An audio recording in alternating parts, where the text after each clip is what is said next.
Welcome to the Iyun Podcast, an in-depth look at Haredi society, Israel, and the Jewish people. I am your host, Ari Koretsky, and I invite you to join us as we confront the challenges, joys, and possibilities of Torah-centered living in an evolving world. The Iyun Podcast. Think again. Welcome back, friends, to another wonderful episode of the Iyun Podcast. We're continuing our conversation about Chareidim and army service. This episode, doing something a little bit different. Rather than bring in quote-unquote experts from the field, people who have engaged this issue on a professional level, I wanted to go to the street, quote-unquote, to discuss this topic with thoughtful, intelligent, well-reasoned Yungerlite, themselves talmid chochom in their own rights, but not heads of any particular yeshiva or institution. Just two men who have thought a great deal about this topic. And in each of their cases actually have written about it, in one case more publicly, in the other more internally. This is structured as what's called an Oxford-style debate, sans the audience, so each of the participants will have an opening statement, then I will be asking them a number of questions based on their statements, and then finally they will offer closing remarks. Normally in an Oxford debate, an audience votes on their support of a particular proposition, and then at the end does so once more, and the moderator can measure any shift that has taken place as a result of the conversation of the debate. In this case, on a podcast forum, there's no live audience and there's no voting, but hopefully you as the listeners can formulate your own opinions and see exactly where this discussion takes you from beginning to end. Each of today's debaters is someone that I've known on and off in different capacities. Chaim Goldberg is a wonderful teacher, writer, thinker in Yerushalayim. He is in fact the son of the famed Rabbi Hillel Goldberg, the great Musar author and personality, as well as the longtime editor of the Intermountain Jewish News out of Denver, Colorado. So Reb Chaim clearly grew up in a home suffused with Avos Yisrael and a sense of achrayus, which I believe you will hear brimming through this particular episode. But of course, he has developed himself into a wonderful, wonderful individual of real stature and emerging influence. Mordechai Twersky, again, another wonderful talmid chochom who has learned for many years in prominent yeshivas, also lives in Yerushalayim. In fact, the two of them live right across the street from one another. Mordechai, of course, is a part of the wider Twersky mishpacha, but his own immediate family is filled with wonderful scholars, B'nai Torah, deeply dedicated to learning and to Dvar Hashem. And he's someone I've known for many years, since actually his years as a bacher in Ner Yisrael, where I was learning at the time, albeit a little bit older. In any event, that's just a little bit of background, a little bit of context for our wonderful Oxford-style debate with Reb Chaim Goldberg and Reb Mordechai Twersky.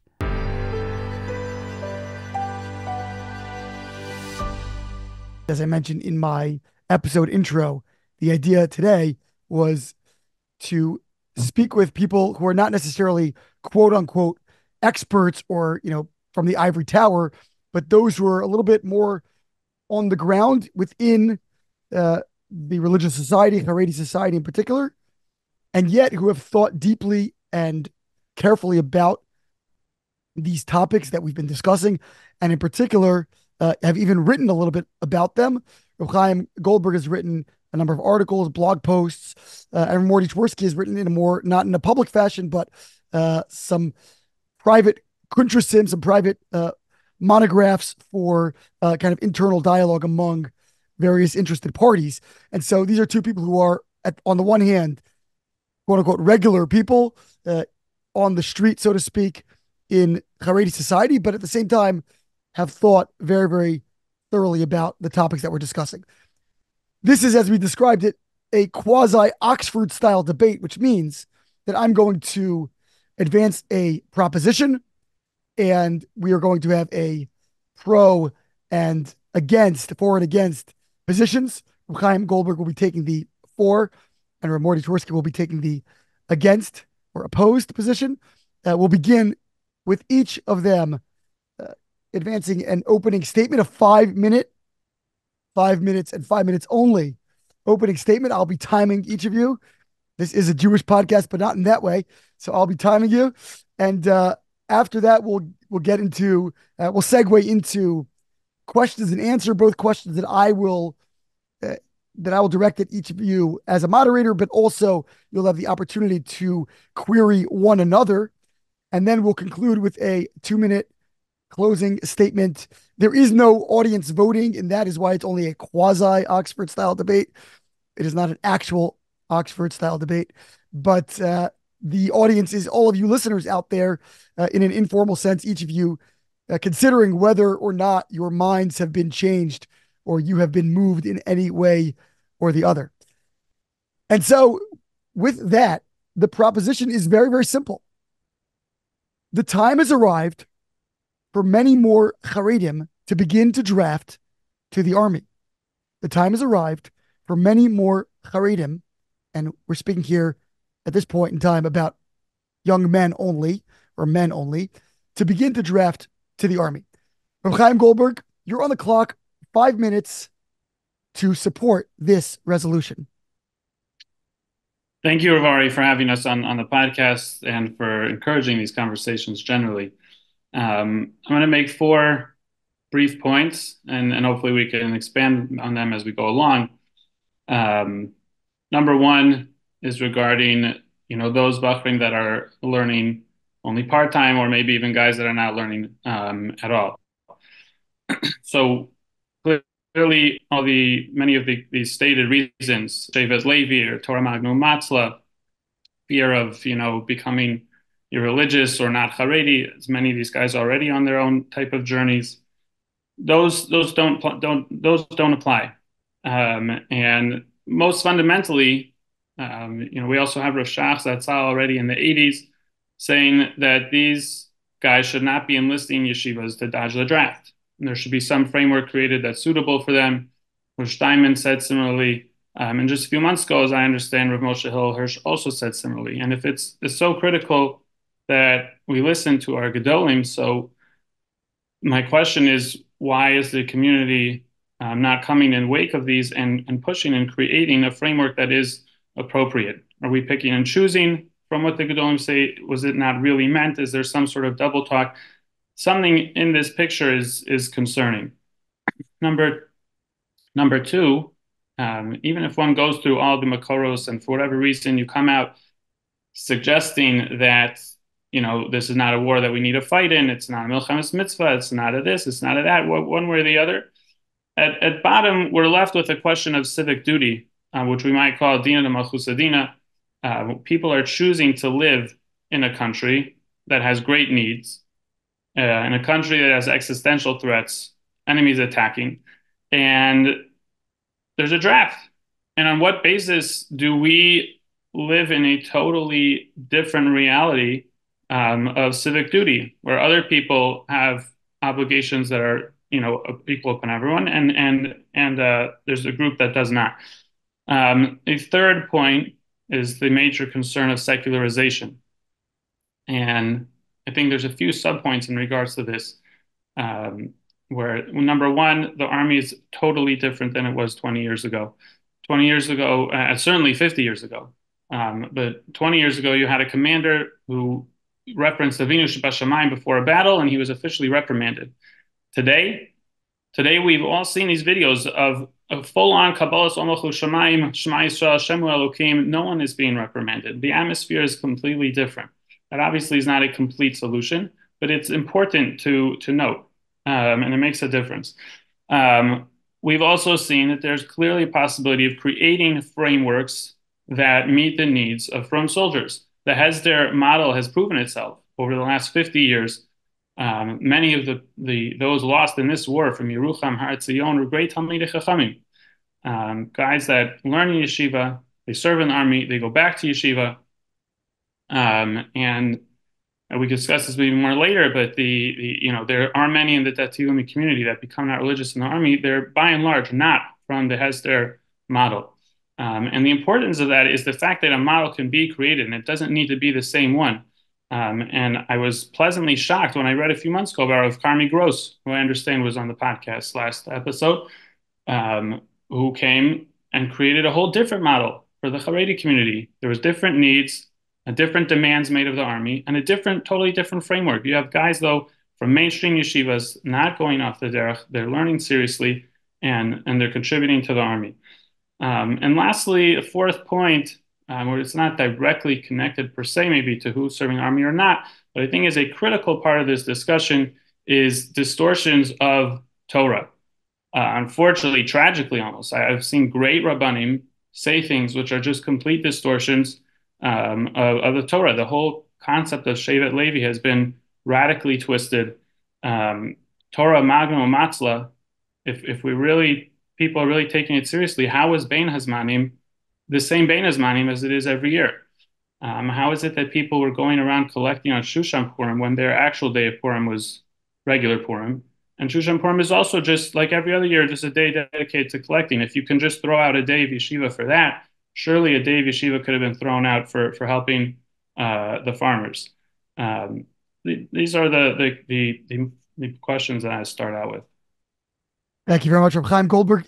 Under the wire with 7 seconds to go, and really fantastically timed. Thank you so much, Mordechai Twersky. 5 minutes on the clock, beginning now. Thank you, Ravari and Rav Chaim, for making this discussion and this general discussion happen, and all these great topics you're bringing up. It's really a zchus to be part of such a thing. So, obviously, touching on some of the points that Rav Chaim just brought up, there are, in my understanding of things, there are two main essential issues from the Haredi perspective that are ma'akev, that hold back from participating in the tzal, in IDF. And there are other issues that are sort of thrown around and mentioned and sometimes are louder, but I don't believe those are really the essential issues. What I think are the essential issues are, one is on a more practical halachic level, or specific to the here and now in front of us in serving the IDF, and the other is more of a general, you can call it hashkafic, general Yiddishkeit level. So on the first practical level, halachically speaking, it's viewed as basically, a non-starter, that you can't be involved in a whole endeavor, being in the army and under the commands of higher ups, where things are not being run al pi halacha. And it's not just we're worried about the kashrus of food and this and that. We're worried actually about pikuach nefesh issues. There's, being on the battlefield, and you're dealing with so many different issues that come up, and often without much foresight and knowing what's going to be next. There are so many issues that come up that are relating to pikuach nefesh that are really subject to halachic sugyas. Just to give one example, that just the other day someone was talking about, Jewish lives before Gazan lives, and how much to put yourself in danger to be, careful with harming Gazans. And of course, these are delicate issues. And of course, there are halachic guidelines for these such issues and others. And I, for one, do not have the halachic knowledge to even give a proper discourse on them. But these issues certainly exist, even in sometimes to practices and drills and whatnot. So the very idea of being in an army which is led by people who are unfortunately not guiding their decisions based on halacha is extremely problematic. And you can say really, from the beginning, it's just a non-starter. And I think the way that is seen is that be'etzem, there is a mechamas mitzvah here. Be'etzem, we do need to go to war. There's 100 reasons why we need to be engaged in a national, front here in the war. But this is not the way to do it. This is not the way Hashem wants it to happen. It just, it can't be this way. So that's on the more practical level. And then the other level is also very practical, but more on a broader level, I should say, that by the Haredi viewpoint, and this is, coming from Gedolei Torah, Gedolei, Ha'Re'iyah, people who are visionary, people who see 20 steps ahead, not just 2 steps ahead, to see Roas and Nolad, and that when you want to have a group of the community, or the community at large, especially, to go into the IDF, there would be a significant number of severe fallout from, Yiddishkeit.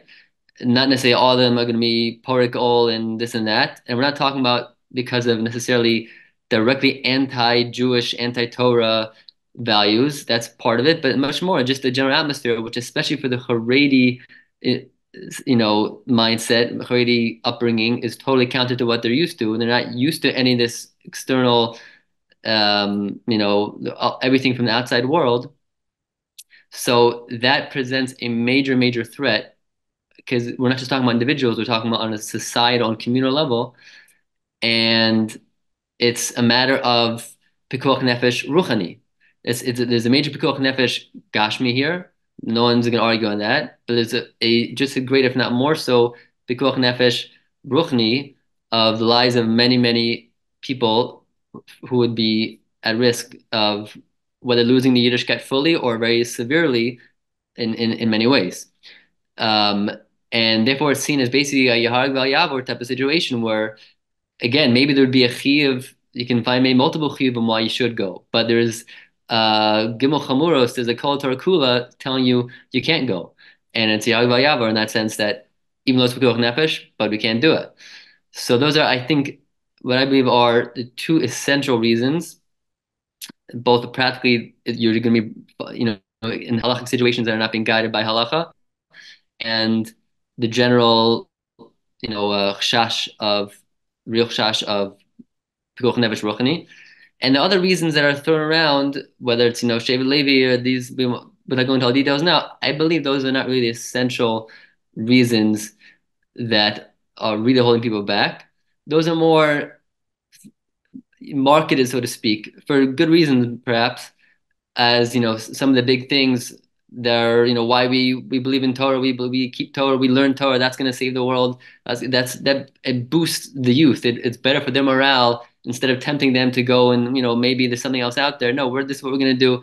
But I don't think those are really the true essential reasons that are really at the core of holding back the Haredi society.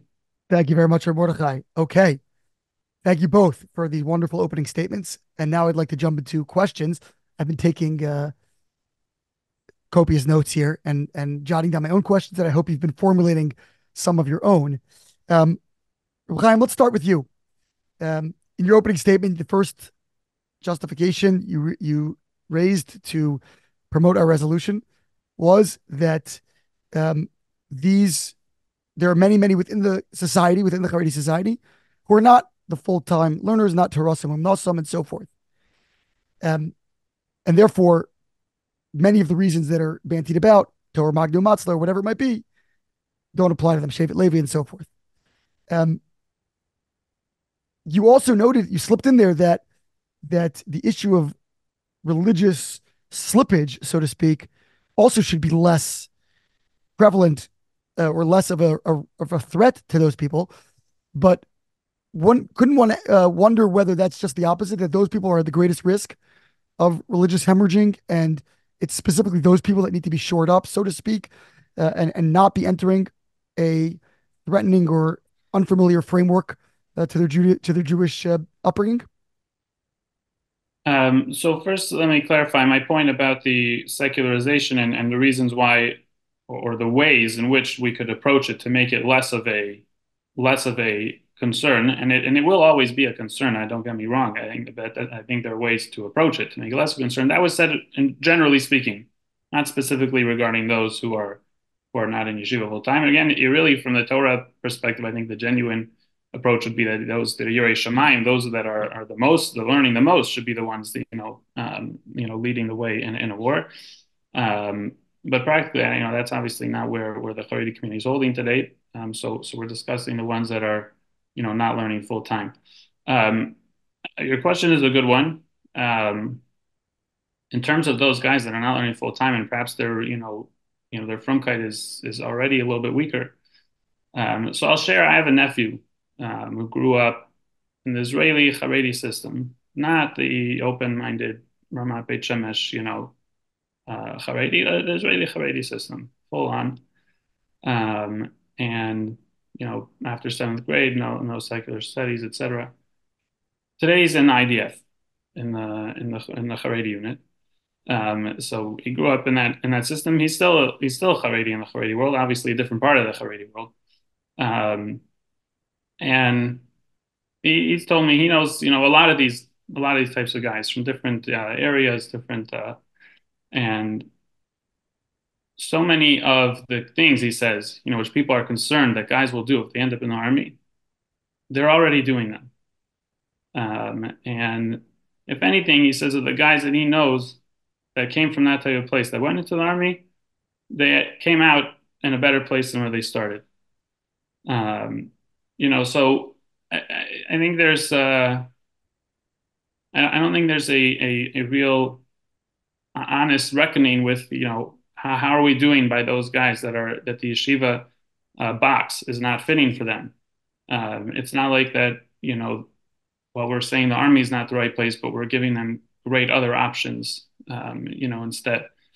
He also points out the army's agenda is not to make people secular. The army does have an agenda, and its agenda is to protect the state of Israel.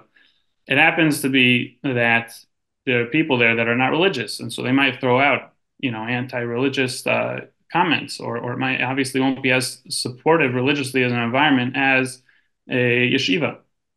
But there's no agenda to make people secular. And the agenda is to, you wake up early, you go to sleep late, you're doing physically demanding exercises. You're not sitting around having, philosophical arguments.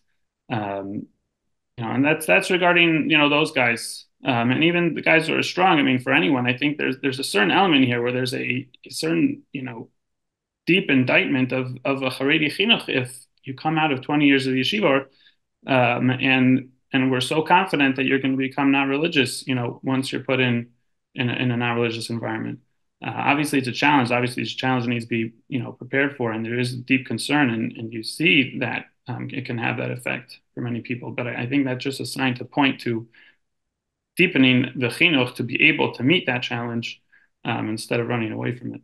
Mordechai, would you concur that it reflects a weakness in chinuch that one might be at risk from exposure, or is that sort of a feature of the Haredi mindset?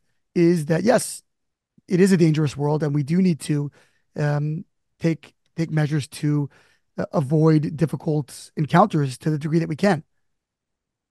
So I think a bit of both, and that of course there's always room for improvement in many ways, and I think especially in terms of deepening our connection to Hashem, to ourselves, to our self-awareness.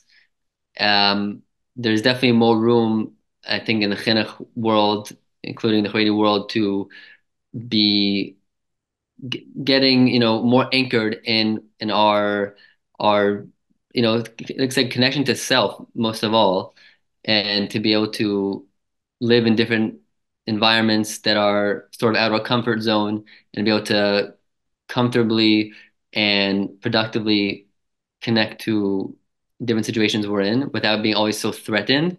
So I do think there's room for improvement, for sure.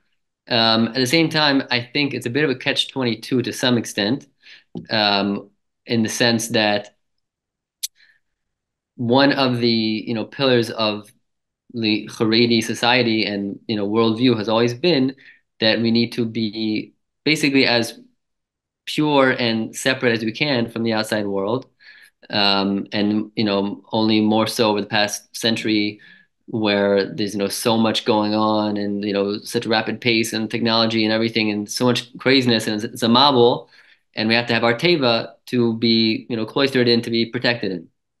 So therefore, from the beginning, there's this vital need to be protected in our bubble, so to speak, and it's really as much of a bubble as we can try to make it, because we want to be as protected as possible.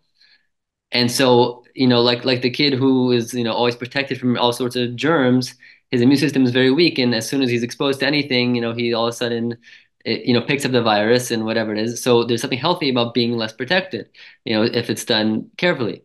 But then, like I said, there's this catch-22, because we need to have our strong boundaries and bubble because the world's too scary and unsafe spiritually.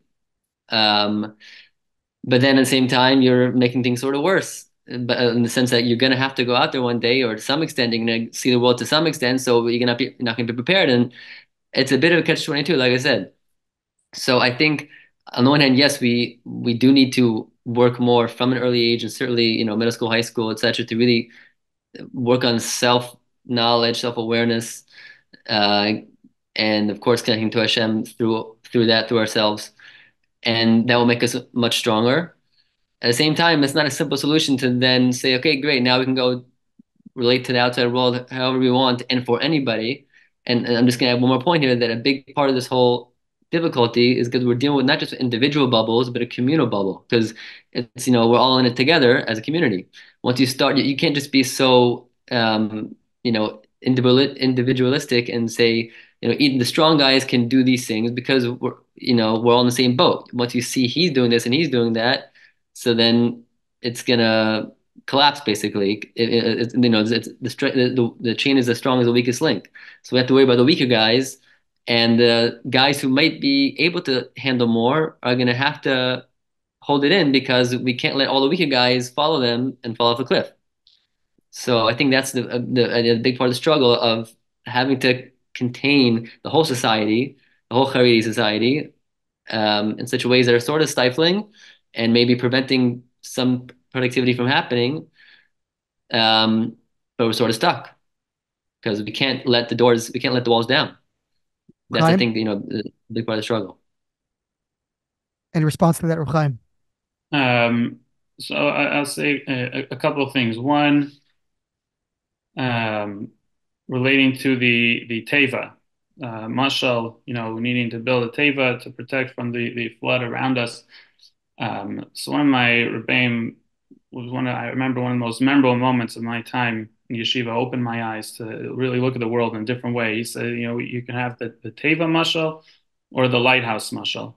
And through Parshas Vayetze with Yaakov Avinu, when he goes and he makes a promise to Hashem, and then Hashem reminds him of his promise, that he seemingly might have forgotten. Without going in arichos right now, the message coming from there was that our time in yeshiva is a lighthouse, right? So that, and the lighthouse function is that it is the place where all the ships out at sea, in the turbulent waters, in the storm, they can go back and look back and get clarity, from the lighthouse. Well, how far is the shore? Am I where I'm supposed to be right now? And as opposed to taking the approach that we're going to close ourselves off from the world, and our Torah is going to block us from the world, and create these walls, our Torah will actually become our lighthouse. When we're in the storm, when we're in the turbulent waters, we are looking back to our formative years in yeshiva, and as a check, are we in the right place? Have we left, the Torah values that we live by? Or we look back and we say, wait, those are my Torah values. Wait 1 second, I can't be carried away by this storm. I need to make sure I'm going through this storm with my Torah values. And I think, the Torah really is a Torah which is meant to give us a guide on how to live life. And that doesn't mean that you go out and engage in every part of today's culture, which is, completely upside down. It's not the, sophisticated culture of the 1800s, right? So it absolutely doesn't mean that. But, protecting, our Eretz Yisrael, land of Israel, is certainly something that I think we need to engage in and not run away from. The second point is that absolutely there are dangers involved, and it's not just about going completely, quote unquote, off the derech, becoming irreligious, etc. Even just in terms of religious sensibilities, Rav Aaron Lichtenstein writes in his seminal essay, and I recommend anyone to read that. I've nothing to say when he just I have nothing to say in comparison to that, but he acknowledges there very much that there's a issue. He brings a Ramban of Vayam Achanecha Kadosh. The Ramban says because in a time of war, there's so many things that just dull our religious sensitivities, looting and obviously all the exposure to, even, killing. And even if it's what we need to do, it's not what we want to do. It's not our what we want to be engaging. We want to be engaging in Torah and mitzvahs and building the world. And nonetheless, but it's a challenge that we have to meet, right? It doesn't mean that we have no throughout Jewish history. And so there was war, and people had to figure out how to bring the Torah approach to these challenges.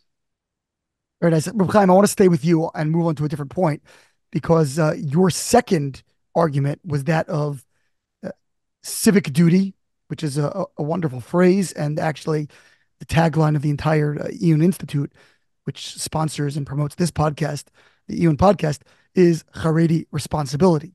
So you're certainly singing that song. But my question is simply more of a technical one.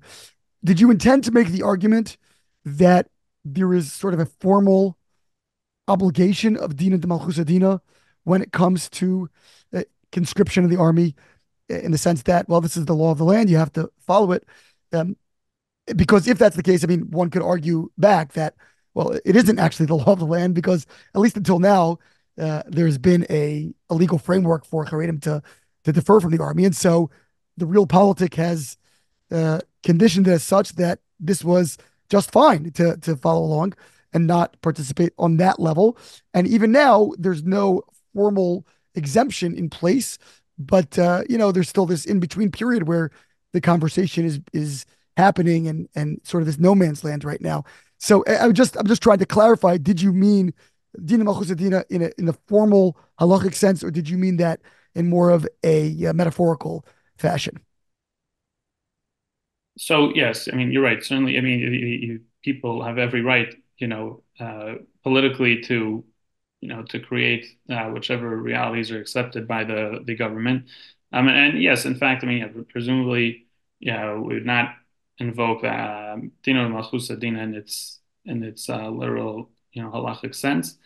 So I think you're good in your pushback here. I think, yes, I meant it more in I wouldn't call it necessarily maybe metaphorical, but maybe just more in the basic, from the basic moral perspective. The spirit of the concept.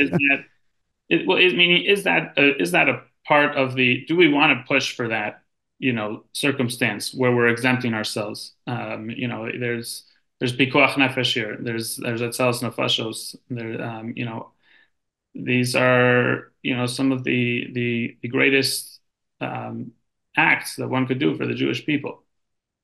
Also, I mean, you do have plenty of individuals who are not really Tarasim Umnasam, Mordy can call them dodging, whatever, but they're, so the question is still relevant for those people as well, even before the laws changed, That's a fair point. Fair point, and a credit to your opponent here, so I appreciate that. Mordechai, I want to ask you, and I have a few more questions, and then I'd like you to turn to each other if you do have your own questions for one another. But Mordechai, you mentioned that there are other reasons that have been invoked often when it comes to this question, and yet you believe those are sort of misleading or maybe strategically promoted but not actually intended.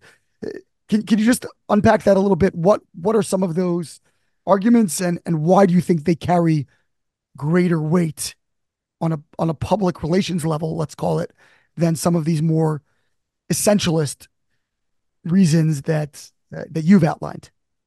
Yeah, so the main other reason that I'm referring to, and there may be others as well, is the idea that we need to be we're fighting a spiritual battle. We are learning Torah, and through our ruchnius, through our learning Torah in Eretz Yisrael, that is gonna be the vital key, or a vital key in winning this war.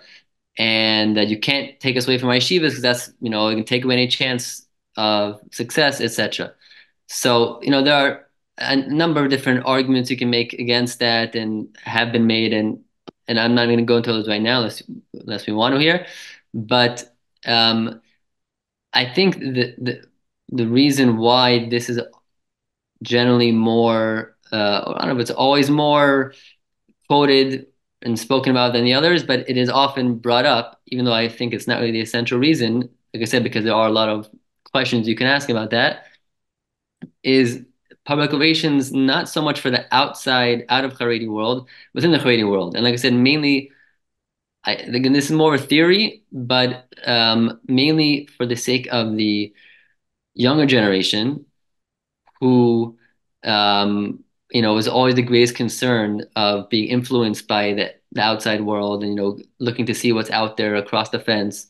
So I think it's sort of a wise pedagogical chinuch move that instead of saying, okay, we can't go there because there's all sorts of spiritual dangers for you guys, you can't handle it, and maybe also Allah will be wrong, whatever, that's just gonna pique their interest of these youngsters who many of them anyway are already not fully engaged in the Torah learning and be interested in. Instead, the message is going to be, no, you guys are doing the most important thing possible, and keep it going, and this is what's winning the war. And it's going to boost their own morale and self-confidence and self-esteem, and keep away the temptation, subdue the temptation for checking out what's out there. So to my mind, that is, I think, we can call it a wise pedagogical move to build that up more.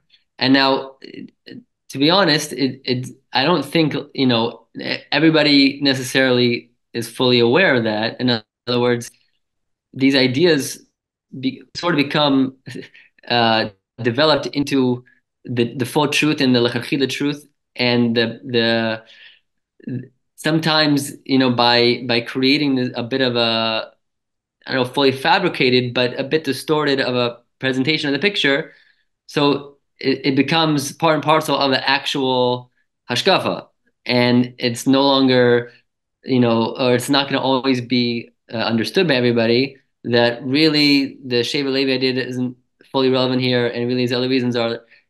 And these ideas can sort of snowball also into different, in different ramifications. And sometimes there might be a price to that.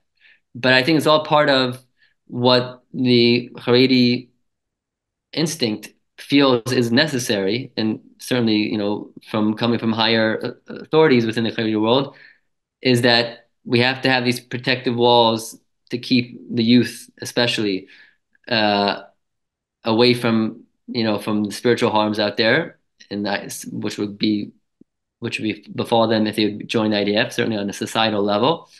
And we're going to present it this way. This is the best way to do it.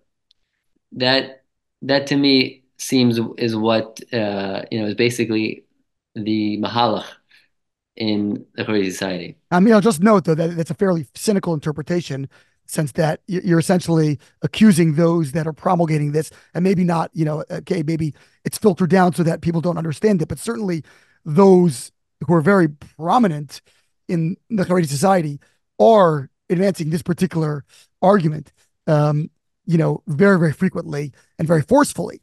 And it is somewhat cynical to accuse them of being disingenuous in this regard, unless you're going to argue that they themselves aren't even aware that. But that's hard to say as well if you're talking about people of great knowledge and possibly wisdom as well. Is that essentially what you're arguing? I don't think it's cynical. Yeah, I was. Yes.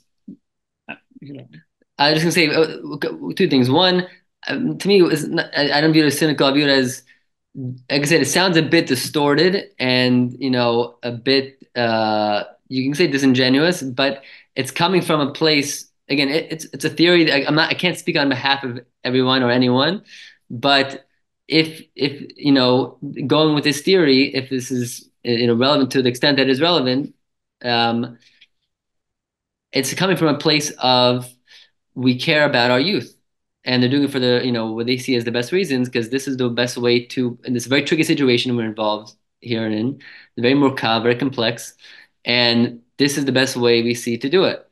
Now, and I'm sure there are many individuals who totally believe the Sheva Levi idea is totally true and totally valid. I'm not saying this is for everybody, for sure, but what I'm suggesting is that Bigadol, and maybe sort of originally the way it sort of came about is as a way of sort of call it cover up, or the less of the ikr. And over time, in some people's minds, it became developed as, yeah, this is the way it is. It makes sense. And these hashkafas sort of developed a bit more in that direction. And perhaps some are, like I said, I think it's a bit of a challenge. You're talking about the Welt, it's not just one monolithic, this is what we all think and believe exactly. These things sort of, get mished around. And I definitely don't think anybody's saying it out of any, negative or disingenuous, feeling. It's just what either they see it as the full truth or they see it as the best way to do it. Chaim, you wanted to jump in over there. Yeah, no, I find, that sort of approach deeply problematic, and I'll expound in a second, but I don't think it's cynical. I actually it's very refreshing to hear someone who's spent so many years, in Haredi yeshivas, is very much in the world, in the Welt, and willing to say something. I think just very honestly. I don't think it's cynical because I think, unfortunately, it's true. I've met with a lot of people in the last few months, or had various exchanges, verbally written, and a rebbe in a very prestigious yeshiva here in Yerushalayim, Haredi yeshiva, not American. The one who founded it is very well known. I'm not going to name it.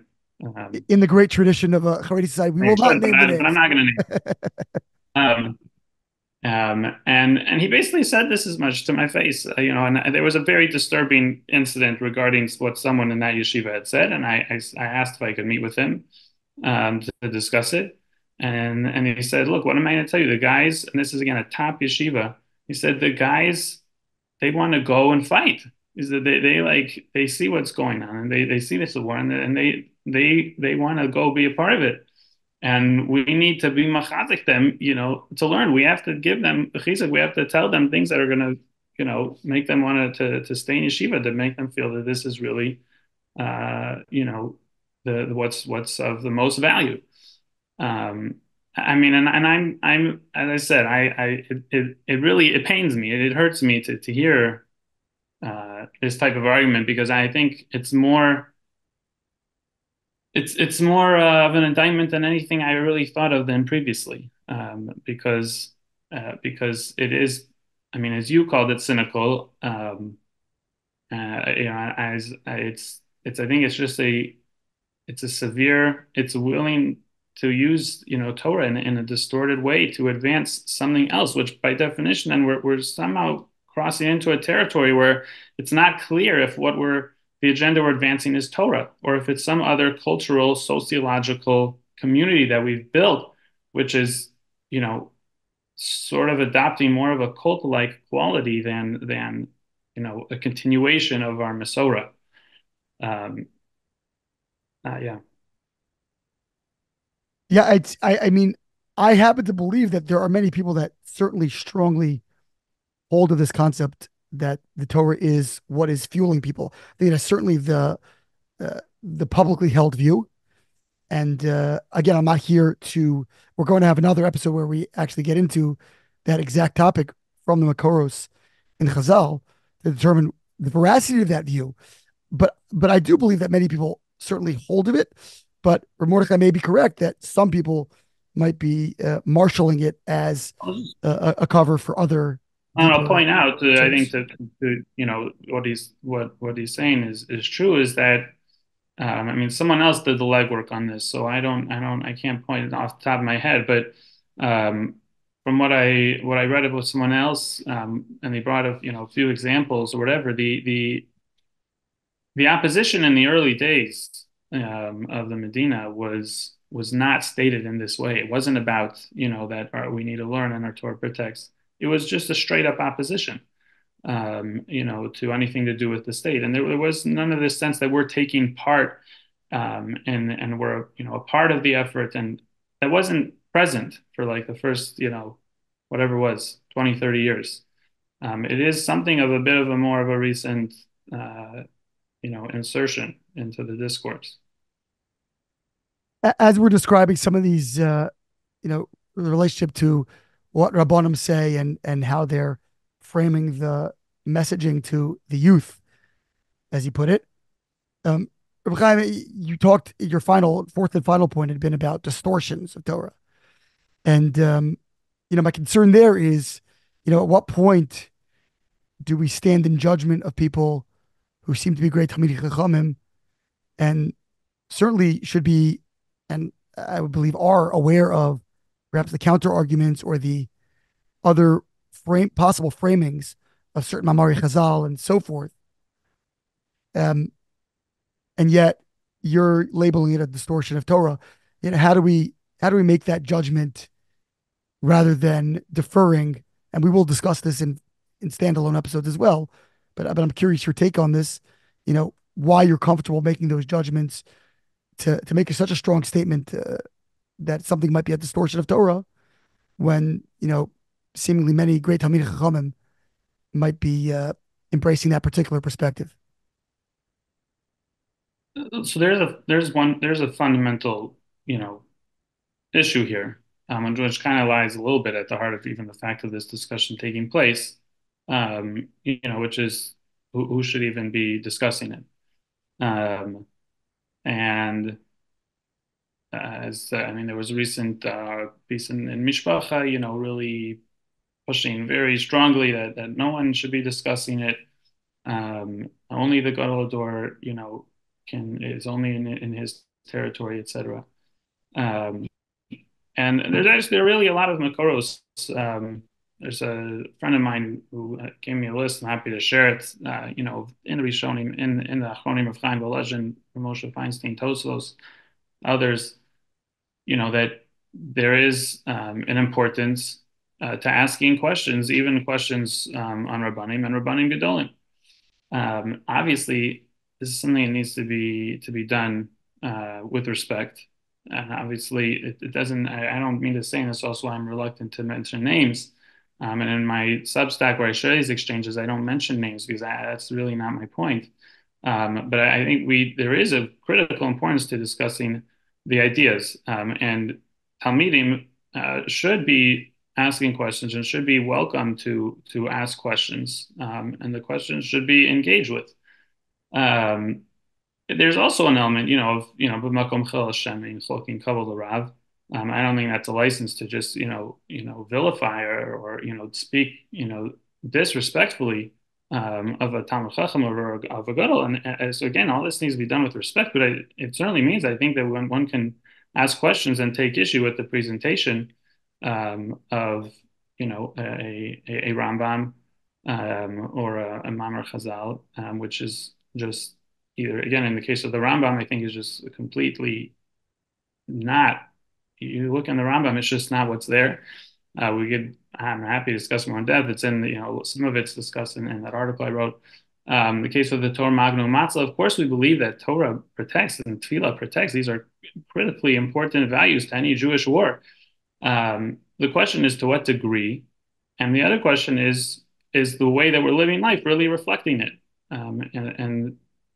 So I think these are important questions. Mordechai, do you feel comfortable or uncomfortable with some of the questions or some of the call them accusations in a certain way about almost this notion of a distortion? Like Chaim was saying, you do have to tread carefully, definitely very respectfully, and I think you're bringing out the side more of being very cautious. Hizar b'gachal, b'divrei chachamim, and but at the same time, it's a tricky balance. That, as Chaim said, we do have to be discussing and understanding for ourselves as thinking B'nai Torah, B'nai Aliyah, to how are we living our lives and how are we connecting to the world and what does Hashem really want from us? And we can't just turn our brains off, anything that, is outside of our, above our pay grade. Okay, so then let them decide for us. It is a fine, tricky balance of looking to Gedolim and following Gedolim, and certainly on matters that are, communal and, public. It's not just like, you can like go through a sugya on, Hilchos Shabbos, and you came out with a certain, kula or chumrah, and you want to, you know how to learn, and you learn the sugya properly. Here, dealing with matters on a communal level, so it really is, even much more sensitive and really dependent on communal leaders. So that is something which I think needs to be held on to very preciously. Same time, it is important to have, discourse and understanding, and to be malabin these ideas of the sugya. And I think the more advanced and mature the person is, the more he's roy for this at a younger age. Maybe it is right. Like I said, I was discussing before about sort of whitewashing and brainwashing to an extent. That's, a question how much and how you could do that, to what extent. But there's some more room for that when they're younger and they're not able to have these really, discussions that are interrogating and really getting into the depths, and they need things a little more simplified. But certainly when as we mature, you can't just go with a blindfold your whole life. You have to be thinking about these things. So bottom line, it's a tricky balance. Chaim, one of the strong questions that Mordechai had asked implicitly to you in his opening, and then with this, I'll turn it over to you guys for your own questions. But he said that the army is not run al pi halacha, and it's hard to argue that it is. In other words, at the end of the day, there's no, to my knowledge, there's no the Rav Tzahal, or the Rav Rashi or anyone of that nature is not inside the situation room in the Hamal, with on the war cabinet, dealing with moment by moment discretion. And so people feel like they don't want to enter into a situation in which they're going to be issued commands that may or may not be the reflection of Ratzon Hashem. How do you respond to that? So two separate points. One, the notion that that the army is not the army that we speak about in the Torah and in the Daven Melech and etc. with a Melech and with Urim V'Tumim, and therefore it's not an army we can take part in. That I don't think is really such a valid argument. We have in the Bais Sheni there weren't Urim V'Tumim, and there were wars that were fought. And these points are made also recently, as in recent decades by poskim such as with Moshe Feinstein, and obviously many others. So the notion that we can have an army, and if you look in the Rambam, it's not clear that the case of a milchama, which is Ezes Yisami Atzar, when an enemy attacks us, it's really not so clear that you need a melech. In fact, I'd say it seems more clear that you don't. But so in that sense, I don't think that one should say there's an issue. The question, though, that Rav Mordy brought up, I think is the one issue which really I think is a really genuine, legitimate issue, which is that comes up with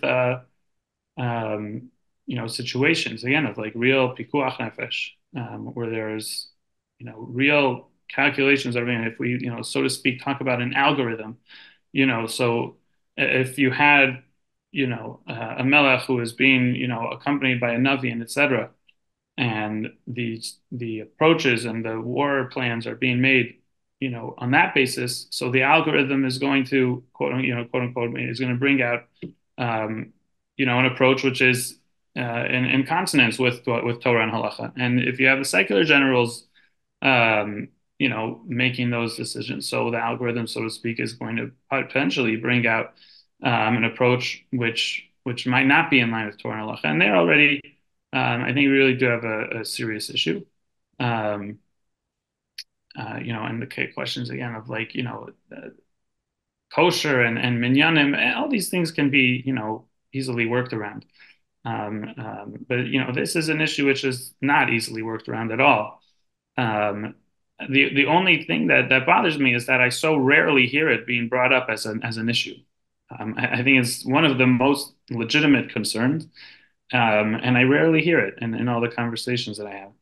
So I'll just add to that, and I have not I can't say I probably went through this whole sugya to the full extent, and certainly not all the history behind it, all different rabbanim gedolim from the past decades. But since I've been starting to think about this more recently, it's been a tzarich ian to me as well, that there are, and this is sort of touched on before in his own sugya, about what exactly different gedolim said over the years. Are there situations where some bachrim could go or not? But it definitely seems like there are at least some situations where some rabbanim did, or even promote, again, in certain situations, certain bachrim to go, not necessarily just the ones who are anyways, off the derech or whatever. And you can broaden this point to all the chashuva non-Haredi rabbanim out there in the Datilumi world there are plenty genuine Yirei Shamayim out there. So it's hard to me exactly how how they approach this point, because it seems like a flat on halachic ikuv, an obstacle. So I'm also not sure. Like, there seems like there may be some way around it, because there are rabbanim who have said, at least in some situations, that it's okay. But I mean, I think to give an answer, I think it's a very serious, legitimate issue. I think the answer in a simplification is that, again, it stems a bit from it's a fundamental root question. Is the Torah something that we're going to have us, guide us to meet the challenges that come up in life and meet them as best as we can, or is it going to be something that we fall back on in cases of uncertainty to close ourselves off from those situations of uncertainty? I think we need to meet the challenges of life and take whatever knowledge that we have from Torah, apply it as best as we can. Here's a situation, maybe we can't apply it as much as we want. As Rav Lichtenstein points out, we don't choose the situation. It's not that we didn't choose the situation. It's not ideal by any means, but we can choose our response. And in that sense, I think we have this obligation to serve. It's certainly no better, I think, if everyone were to take the approach, we can't serve, and then we all get killed, right? So that's not going to work either.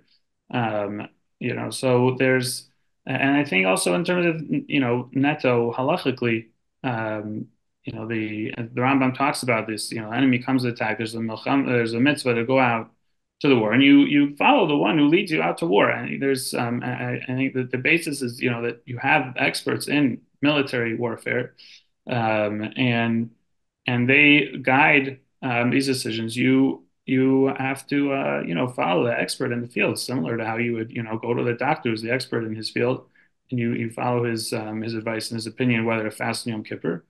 So you follow the general who is a military expert. Mordechai, would you like to ask? Yeah, go ahead. I just following from that last point, I think that argument would work if we were talking about a situation where you have secular army generals who are the military experts working in tandem with Rabbanim, then, and that's something you could argue is necessary, even because they're not just to follow the Ruach HaKodesh of the Rabbanim in terms of fight here, fight there, but to work in tandem from the military experience, even from a non-from general, together with a Rav who can provide the Torah guidance, because there are going to be situations where there are halachic parameters. As I mentioned one example before of things that are going to endanger Jewish lives for the sake of protecting non-Jewish lives, to give one example. So the entire sugya of the hostages could be looked at as a giant arena for that kinds of consultation. Right. So by putting yourself at the whims of the secular general, and it might not be the one right on top of you, it might be 3-4 levels above, point is you're putting yourself at the hands of somebody who's making decisions not off the Torah, which has quite a significant likelihood of that if you're in these frontline scenes, you're going to be Chas v'shalom doing things that are not just aser as like one of the isurim, but even pikuach nefesh aser, which is, this whole point, this whole effort is for pikuach nefesh, for the national pikuach nefesh. And I'll just quickly touch on a point that I think Chaim quickly mentioned here as well, that, well, we can't have nobody fight, like that would be absolute, So I think one point needs to be clarified for ourselves, like when I'm saying for the whole Haredi tzibor, that, those that are not fighting, that are not engaged in the IDF, both for them to realize, for us to realize, and for the outside world to realize, it's not that I think this is Pasha, but it deserves being spoken out. It's not that we feel that we can't do it, but you should fight instead of us. No right-minded person, whatever, see such a thing. It's not that you all are gonna fight and we're all gonna not fight. It's that really, again, and I'm working from the starting point of the main arguments being these halachic and spiritual dangers.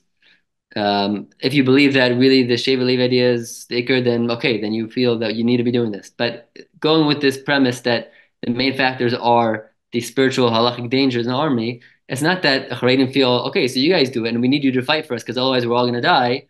No, it's that we believe that no one should be in the Tzahal, in the secular IDF. We should be having a Torah-led army for many, that's not how the way things went, and there's no way of starting it up now. No one thinks it's a practical option to do that now.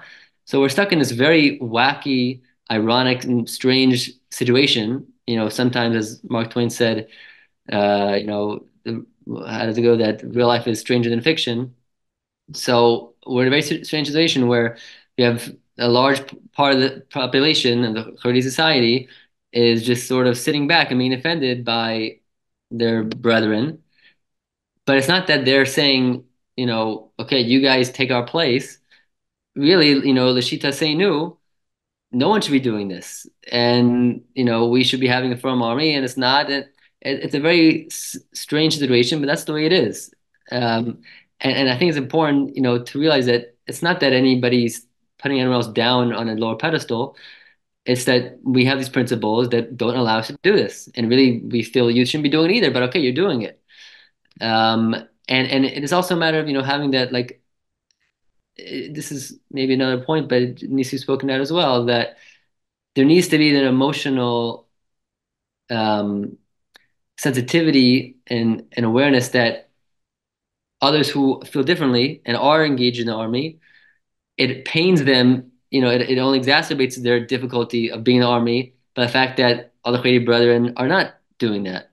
So there needs to be something that we all appreciate, that even though our principles are demanding that we refrain from this, and we even think that they shouldn't be doing it either, but the fact is that they are doing it and they believe that they should do it. And it needs to be, and our resistance only makes them much more pained. So it's just something to be aware of and sensitive to, that, it makes the whole situation much more delicate, and we need to be more, I think, sensitive to that. And there's so much pain on so many levels for everybody, but especially all those who are fighting. Mordechai, we have very little time left, but I do want each of you to be able to ask the other a question. Do you have a question that you'd like to posit to Reb Chaim? I think, Garal, you did a good job. You asked me a question, and I don't know. I feel like the main points have more or less come up, but okay, you shall defer. Reb Chaim, any questions for your erstwhile verbal sparring partner here? Well, there's something I wanted to say. I'll try to see if I can frame it in the form of a question. If you're Jewish, you'll do it. Because I think, we had this serious issue as we were, of the questions that will come up with Pikuach Nefesh and who is making those decisions.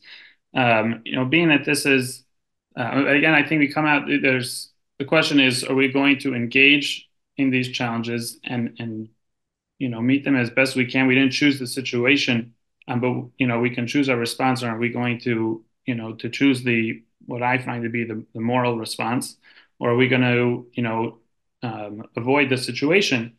And these are things that can be more easily said of someone who has lived in Israel and is totally Israeli their entire life. Being that this is an Anglo podcast. So I think obviously a lot of listeners either moved to Eretz Yisrael at some point or maybe considering coming.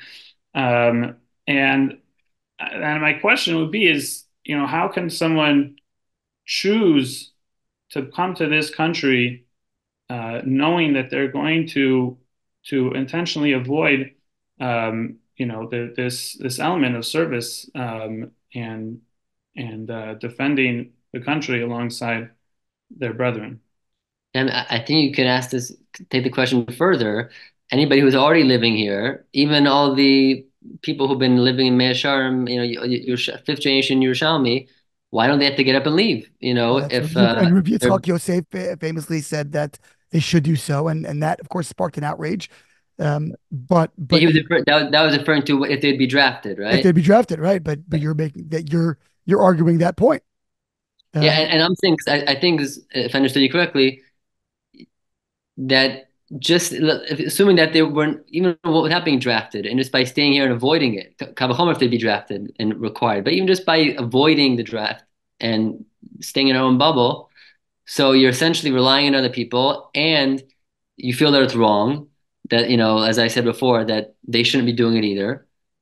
So instead of putting yourself in this totally immoral dilemma, or worse than a dilemma, just don't come and leave. Maybe this is wrong to be here, and you'd have perhaps some Satmar groups that actually feel that way more or less. I'm not speaking exactly on behalf of them. I don't know if I presented their shita exactly, but perhaps along those lines. So I think there's a couple of points to respond to that. Is that there's first of all a mitzvah of Yeshivat Yisrael, which is a very significant factor, and it is okay. It's a separate sugya and a debate and Mechalkes Rishonim perhaps, but there's definitely a strong element or tzad of mitzvah, a very important one. But there's also another halachic factor here, that even assuming that the IDF is treif, and it's usher to have an army that is any sort of such endeavor that is not run up halacha. Let's say it's treif, but it's not Yisroi Hana. It doesn't just because they're doing it and we're being neheneh from their protecting us. They're fighting, and the Haredi Tzibor and the whole Israeli society is being neheneh from that, including the Haredi Tzibor. That's not Yisroi Hana. It's in very simple halachic terms. So it's very ironic. And again, if it wouldn't be a mitzvah, then I would say, yeah, maybe the right thing would be to leave. Because why are you in a situation just causing friction, just causing machlokes, and it just really infuriates people that you're going to be sitting here and they're fighting for you. It just gets worse and worse. It's a very hard situation. If it wasn't a mitzvah, I would agree. You get out of here. You're just making this worse.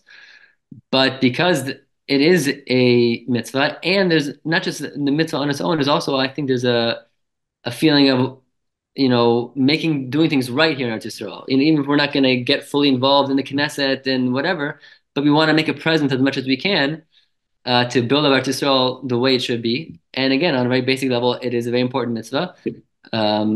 So we don't have. It's not just like, okay, just leave. There's no reason to be here. We have a great reason to be here, and there's no isser. It's just a very hard situation and unfortunate and ironic and wacky. But this is the way it is, and this is you can say the way Hashem is running the show, and we are here, and there's great reason to be here, despite the fact that it's causing a lot of friction and difficulty. I guess let's turn then to closing statements. Chaim, 2 minutes to summarize your position. I'll just start off. When I say it's not Isurei Hana, but I think we can say it's morally repugnant. In terms of, closing, it's important for me to make it clear. I don't engage in these conversations, and my purpose in being here has nothing to do with from a political element and discuss what policy exactly there should be in the Knesset and this, that, and the other. It's not my arena, and I think it'd be a waste of time for me to speak to those, grand issues. I think what is incredibly important is for every thinking from Jew to think about these issues.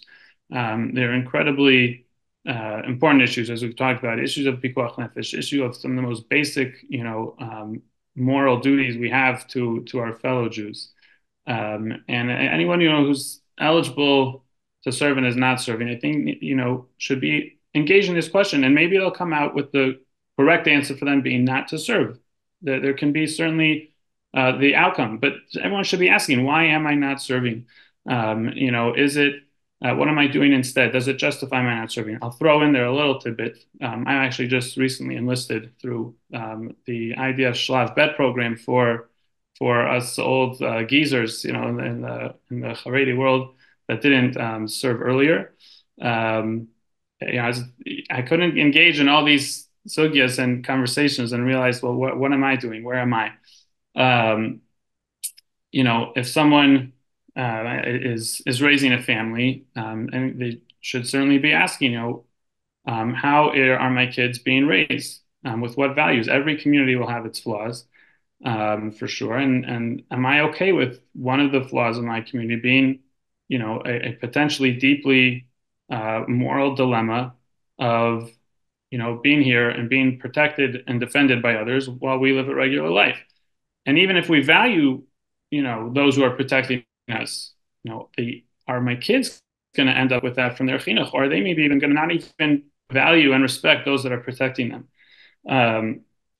Is the Torah that I'm hearing, is it an accurate representation of the sugyas? Am I learning the sugyas myself? Do I know what the Torah says about these questions? Am I doing what the Torah wants of me?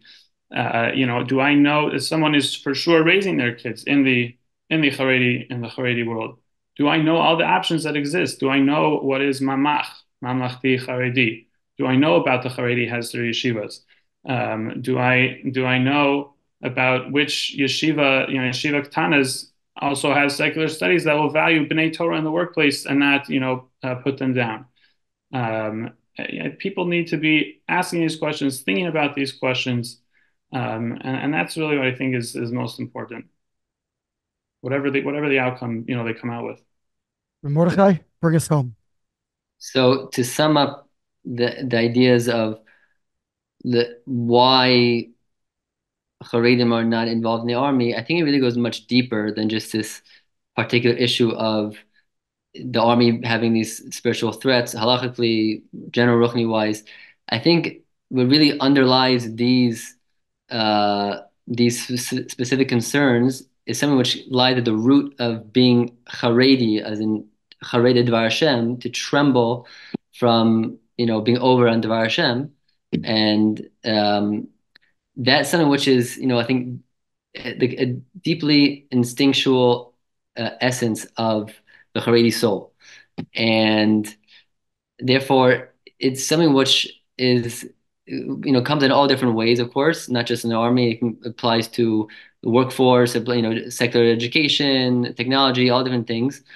And the point is that it's not just that there's these local concerns here of you might be breaking Yisurim on the battlefield, or it may lead to going to derech, which is of course on their own major concerns, but that, like I said before, that a hallmark of a Haredi Gedolim is to think 20 steps ahead, not just 1 or 2 steps ahead, and that if we start playing around with finding solutions and maybe this and that, and as important as the need is, the nefesh here and security, but we can't make cracks in the walls of the Haredi society. The walls in the Haredi society are there to hold out the foreign influences, and the feeling is that until Mashiach comes, those walls need to be there.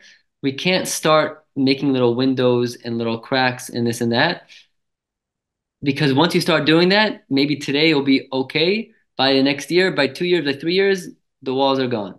And if not fully, then largely. And then 5 years later, and even if they're not fully gone, that's already a tremendous travesty. And the point is that there needs to be a structure to hold the Torah, to be Shomer Hadas until Mashiach comes. That's the feeling. And therefore, things need to stay with solid protection, solid structure, and you can't play around because that's not being Chareid Dvar Hashem. If you're really trembling, it can't be an option. That I think is really what underlies, what fuels the whole thrust of the Haredi stance on this and really on everything. Chaim Goldberg and Mordechai Twersky, thank you both so much for engaging this wonderful dialogue, and we look forward to many, many more fruitful conversations and to hearing from you both audially and in writing down the line. Thank you so much. Thank you, Ravari. Thank you, Ravari. It should be as close. It should be marbe achdus and kvod shemaim, and not the opposite. Amen. Amen. Amen.